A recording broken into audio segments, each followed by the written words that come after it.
Assalamualaikum warahmatullahi wabarakatuh. Bismillah, alhamdulillah, wassalatu wassalamu ala ashrafil anbiya'i wal mursalin Sayyidina wa maulana Muhammadin wa ala alihi wa ashabi ajma'in, amma ba'd. Qala rabbi shrah li sadri wa yassir li amri wahlul 'uqdatam min lisani yafqahu qawli birahmatika ya arhamar rahimin. Yang saya hormati para guru-guru atau dosen PTQ yang sama-sama dimuliakan oleh Allah Subhanahu wa taala. Kita doakan semoga berada dalam lindungan Allah, dijaga dari malapetaka dan badai, dan dijadikan keluarga yang sakinah mawaddah warahmah. Pada kesempatan kali ini, izinkan saya untuk menceritakan sirah nabawiyah yang berjudul Amul Hazan atau tahun duka cita, plus tambahannya dengan peristiwa di Taif. Bismillahirrahmanirrahim, mari kita mulai. Yaitu Amul Huzn dimulai, yaitu ketika perasaan lega Rasulullah SAW setelah diboikot selama 3 tahun, baik secara sosial maupun ekonomi. Itu tidak berlangsung lama, karena tahun ke-10 kenabian, istri tercinta yang selalu menghibur, mendukung, menyemangati, membesarkan hati Rasulullah SAW itu sakit. Dan tak lama berselang kemudian, Allah Subhanahu wa taala sangat menyayangi istri Rasulullah tersebut. Akhirnya Allah panggil Sayyidah Khadijah Kubra ke hadirat Allah Subhanahu wa taala dengan meninggalkan 4 anak perempuan dan 2 anak laki-laki. Betapa berdukanya Rasulullah SAW pada saat itu. Bagaimana beliau adalah manusia biasa yang membutuhkan kasih sayang, yang membutuhkan pendukung, yang membutuhkan tempat untuk bercerita suka duka.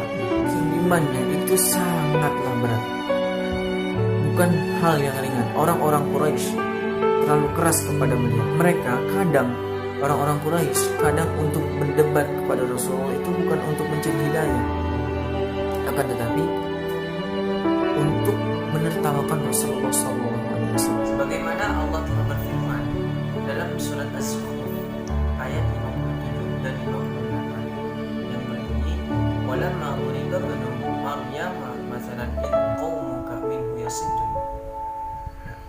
Kita itu dalam surat Az-Zukhruf. Yang pertama, dari yang pertama itu surat Az-Zukhruf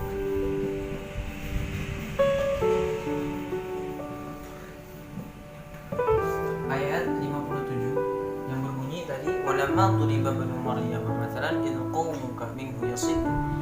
Dan yang kedua masih lanjutan ayat Az-Zukhruf, yaitu qalu alihatuna khairun am ma darabuhu laka illa jadala bal hum qaumun khasimun.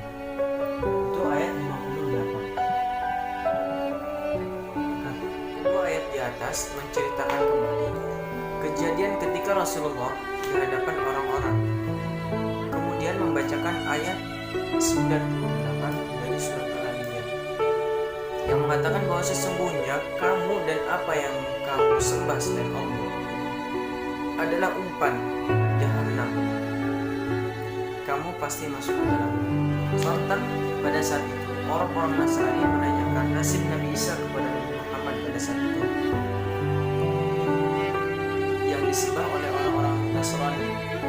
Akankah Nabi Isa menjadi kayu bakar neraka jahanam seperti berhala sesembahan mereka? Rasulullah terdiam dan orang-orang Quraisy pada saat itu pun tertawa.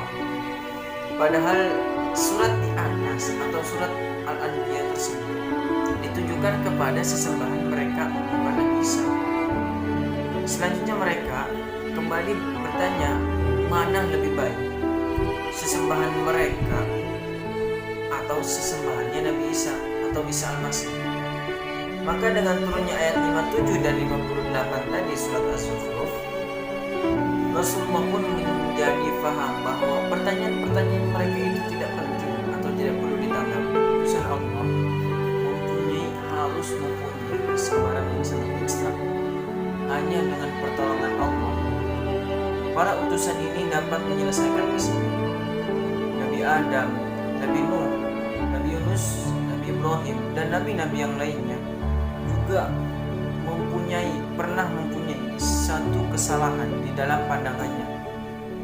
Begitupun Nabi Muhammad SAW, sebagaimana seorang utusan Allah yang mempunyai tanggung jawab yang tinggi, beliau begitu menginginkan agar dakwahnya mendapat sambutan. Suatu hari, ketika beliau sedang berdakwah di hadapan para pembesar Quraisy, tiba-tiba datang seorang sahabat dan langsung menanyakan sesuatu. Tentu saja kehadiran seorang sahabat tersebut mengganggu jalannya pertemuan pada saat itu. Maka Rasulullah tidak menanggapinya, dan tanpa sengaja air mukanya tidak berubah.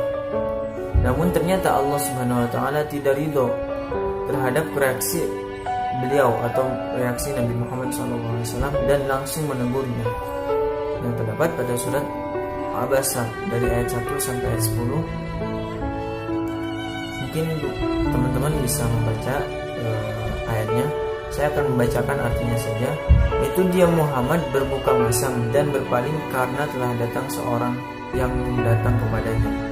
Tahukah kamu, barangkali ia ingin membersihkan dirinya dari dosa, atau dia ingin mendapatkan pengajaran, lalu pengajaran itu memberi manfaat. Mungkin saya tidak akan membaca semuanya, terbentur karena waktu. Intinya Allah menegur Nabi Muhammad pada saat itu dengan ayat 1 sampai ayat 10 dari surat Al-Abasa. Ini bukanlah kebiasaan atau sifat yang aslinya. Beliau pun segera bertaubat. Menghadapi hal-hal seperti ini, biasanya beliau melimpahkan atau tumpahkan isi hatinya kepada istrinya tercinta yang selalu ada untuk menghibur Rasulullah SAW. Ini yang membuat beliau merasa begitu kehilangan ketika Allah menegurnya atau menegur Nabi Muhammad. Tidak ada tempat untuk bercerita, yaitu istri beliau Siti Khadijah, karena beliau sudah wafat. Apalagi ketika beberapa bulan kemudian, ada yang mengatakan 3 bulan setelahnya itu, paman beliau yang sangat membela beliau, itu Abu Thalib, akhirnya wafat juga. Rasulullah tak dapat membayangkan apa yang bakal terjadi atau apa yang bakal diperbuat di kemudian hari oleh orang kafir Quraisy terhadap beliau tanpa perlindungan Abu Thalib pamannya. Kenapa Rasulullah merasakan sangat kesedihan dengan ditinggalkannya Sayyidatuna Khadijah dan Abu Thalib, pamannya Abu Thalib? Karena Rasulullah khawatir suatu saat atau di kemudian hari, para kaum kafir Quraisy makin menjadi-jadi atau makin berani untuk menindas Rasulullah SAW. Terbukti sampai Rasulullah mendapat teguran dari Allah karena saking tidak kuatnya, dengan bahasanya itu dengan cibiran, cacian, dan hinaan, cobaan yang diberikan oleh kaum kafir Quraisy. Hanya saking tidak kuatnya Rasulullah memutuskan untuk berdakwah keluar. Nah, Rasulullah memutuskan untuk menuju ke Taif, kota peristirahatan sejuk di bukit, di mana orang-orang kafir Quraisy atau pembesar Mekah melewati waktu santainya di kota yang berjarak 70 km dari kota Mekah. Rasulullah berjalan bersama Zaid bin Harithah, dan 10 hari lamanya mereka berada di apa yang terjadi di luar ekspektasi, di luar dugaan Rasulullah. Selama 10 hari berada di Taif, Rasulullah bersama tadi sahabatnya bukan malah mendapat sambutan, akan tetapi tidak ada seorang pun orang yang mau mendengarkan dakwahnya Nabi Muhammad SAW. Bahkan pembesar-pembesar Taif, mereka memerintahkan preman dan budak untuk melempari Rasulullah, sampai Rasulullah terdapat luka-luka di kedua kaki beliau. Bahkan Zaid berusaha melindungi Rasulullah, kewalahan dan kepalanya itu terluka. Biadab tersebut terus mengejar Rasulullah sampai Rasulullah dan sahabat tersebut sampai di Bukit Anggur milik Uqbah bin Rabi'ah. Di tempat itulah baru Rasulullah dapat berhenti, dan Uqbah bin Rabi'ah itu akhirnya membiarkan Rasulullah dan memberikan perlindungan. Betapa sedih dan kecewanya Rasulullah, sampai Rasulullah berdoa,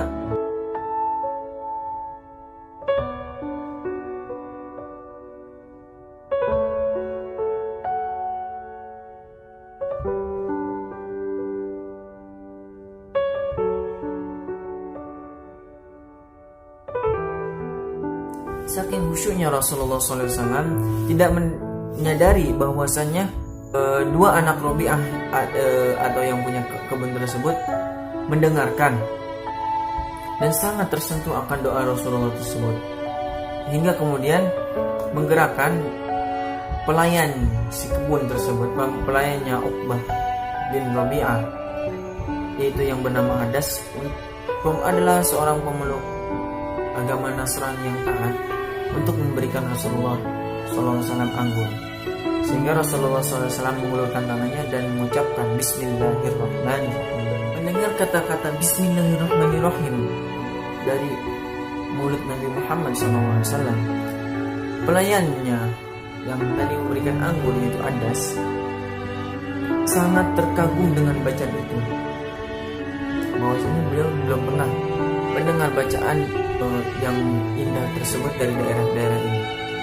Akhirnya berbincang-bincanglah Adas dengan Rasulullah, sehingga Adas pun masuk Islam. Pelajaran yang bisa kita ambil dari penjabaran atau cerita Rasulullah SAW tentang tahun duka-cita tersebut adalah bagaimana Rasulullah sabar, ikhlas menerima cobaan bertubi-tubi dari Allah Subhanahu wa Ta'ala. Dari istrinya meninggal, tidak lama kemudian pamannya meninggal, beliau berdakwah makin dicaci, makin dihina, makin disiksa umat-umatnya. Bahkan beliau ke Taif dilempari batu sampai dalam. Pelajaran yang bisa diambil yaitu kita harus mencoba sabar dan ikhlas menerima apapun yang Allah telah berikan kepada kita, baik cobaan, termasuk nikmat yang telah Allah berikan kepada kita. Kita juga harus sabar dan ikhlas. Itu termasuk cobaan. Karena Allah tidak akan memberikan cobaan kepada orang kecuali orang tersebut mampu. Itu la yukallifullahu nafsan illa wus'aha. Semoga dengan tahun ini, tahun 2020, mungkin bisa disebut juga dengan tahun duka cita. Karena apa? Karena selama dari bulan Januari kemarin sampai sekarang, kita umat manusia dihebohkan, bahkan disengsarakan dengan adanya penyakit COVID-19. Syariatnya kita disengsarakan oleh penyakit COVID-19. Namun semoga di tahun depan atau 2021 itu menjadi titik balik umat manusia diangkat derajatnya oleh Allah Subhanahu wa Ta'ala. Kurang lebihnya saya mohon maaf. Kalau ada yang benar itu dari Allah Subhanahu wa Ta'ala, kalau ada yang salah itu murni dari diri al-fakir. Wabillahi taufiq wal hidayah. Assalamualaikum